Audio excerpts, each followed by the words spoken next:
Okay, today what we're going to be doing is we're going to be solving quadratics by completing the square.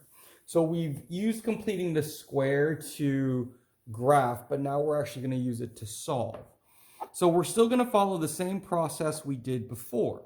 So remember, first thing I'm going to do is I'm going to move this c and I'm going to move it to the other side. So I'm going to go plus 8. So x squared minus 8x equals 8. Now remember, I'm going to take my b and I'm going to divide it by 2. So in this case, it's negative 8 divided by 2, which is negative 4. And then I'm always going to take that number, I'm going to raise it to the second power. Remember, negative 4 squared means negative 4 times negative 4. That's going to give me a positive 16. So here I'm going to get a plus 16 plus 16.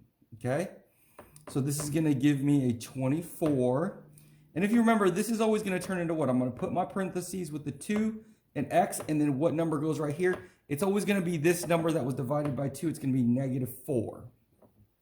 So now I have x minus 4 squared equals 24. Now, what I'm going to do now to solve is I'm not going to move this back over. Normally when we were graphing, I'd move this back over and I'd do my inside, outside, horizontal, vertical. What I'm going to do is solve. So what I need to do is get this x by itself. So I need to get rid of this square. Well, the way you get rid of a square is a square root. Okay, you square root both sides because what that's going to do is that's going to cancel these two. So I'm going to x minus 4 equals the square root of 24. Okay, well, this 24 I know how to simplify now. Remember, we just did this. It's that birthday cake method.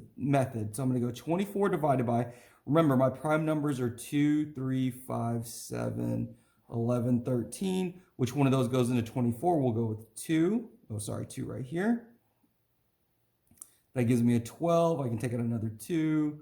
That gives me a 6. Another 2. I got a 3, and then I can take out a 3. And remember, I end up with that 1, and that's where I stop. So here, this is going to be 2, 2, 2, 3.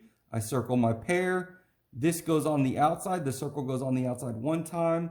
What goes on the inside, the 2 and the 3, we're going to multiply those, and I'm going to get a 6 here, okay? X minus 4. Remember also, whenever we take a square root, when there's an equal sign, I need to put a plus or minus in front. Okay? Last step to solve, I'm just going to add this 4 to the other side, add this 4 to the other side. And this is how this is going to look. I'm going to put this 4 first, plus or minus 2 root 6. And this right here is going to be my answer for my quadratic formula. So basically, we're doing the exact same thing we did before with completing the square. But now what I'm going to do is I have to solve. So right here, I have to simplify my radical, and then I will just keep solving, and this is the answer to my quadratic. And that's what we got for today. Let's go.